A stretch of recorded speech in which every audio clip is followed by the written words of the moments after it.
Hello guys, magandang hapon. Ay, tanghali. Ay, hapon na pala.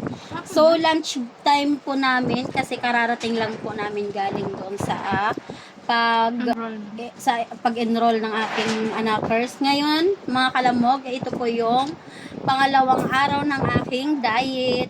So, ano naman mga kalamog, may improvement naman ang aking pagda-diet pero yung sinasabi ko pong improvement na yon dahil kinakaya ko na po na walang kain na rice. Ngayon lang po tayo kakain ng rice.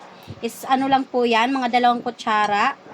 At yung ulam namin na binili ay dugo. At syempre, dito ako tumitibay sa carrots. May pipino sana, kaso hindi ako nakabili dahil wala mga nagtitinda ng pipino dyan.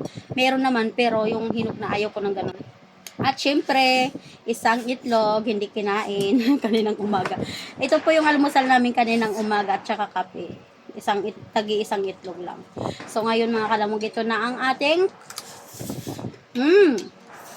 matibay po akong sangko dito sa carrots kasi kagabi ito lang kinain ko tsaka yung pipino tsaka yung ulam, mga 2 piraso lang ng ulam. Diyan na ba? Anak, wag na naalog yung Yung ano, yung lamisa. Tapos ngayon naglaga tayo ng ito lang ang natin lunch. Wala tayong almusal kundi egg lang kanina.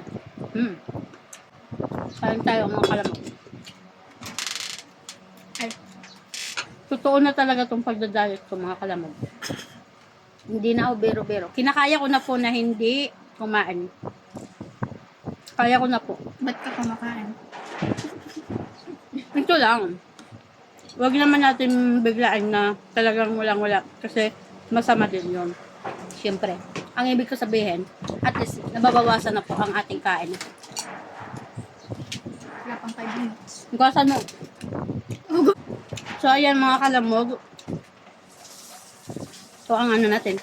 Gusto ko talaga, pinagsabay ko to kagabi yung kinain ko lang sa dinner. Carrots lang at saka pipino. Tumibay ang aking yan at hindi ako hindi mabdi ang aking tiyan. So, yun lang mga kalamog. Maraming salamat. Tanang diet na rin kayo. Kututuhanin ko na talaga to. Babay marami. Babay, marami. Siguro na di ako nakakaramdam ng gutom, charing. Tinetest ko lang. So, yun lang mga kalamog. Maraming salamat sa lahat na sumusuporta sa akin. Thank you for watching guys. Sana supportan niyo pa ako. Kung gusto niyo makita ang aking pagpapayat, ipalo nyo na ako dyan sa baba. Kaya nung natin nyo. Let's go! Bye-bye!